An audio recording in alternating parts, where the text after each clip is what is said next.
I discovered a family living in the Siberian wilderness who didn't know World War II happened. Their secret was heartbreaking. In 1978, a team of Soviet geologists was flying over the deep taiga of Siberia, hundreds of miles from the nearest human settlement. The taiga is a place of factual extremes, temperatures that drop to negative 60 degrees, and a forest so dense it can swallow a city. As the helicopter banked over a remote mountainside, the pilot spotted something impossible: a small, tattered vegetable patch and a shack made of birch bark. They landed the helicopter and hiked for hours.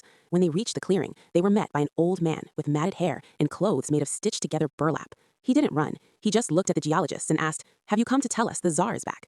They realized then that this family hadn't just moved to the woods. They had vanished in 1936, retreating into the wilderness to escape religious persecution.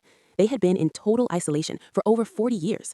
The family consisted of the father, Karp, and his 4 children. The 2 youngest had been born in the wilderness and had never seen another human being besides their own family.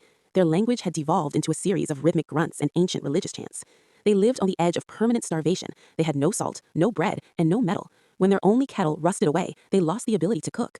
They survived primarily on potato patties mixed with ground rye and hemp seeds. They had no idea that a man had walked on the moon, that television existed, or that a conflict called World War II had claimed 27 million of their fellow citizens. To them, the modern world ended when they stepped into the trees in 1936.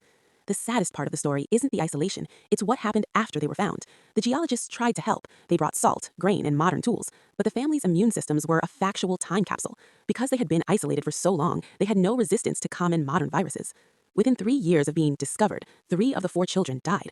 Some believe it was a respiratory infection brought by the geologists. Others believe it was a sudden change in their grueling primitive diet.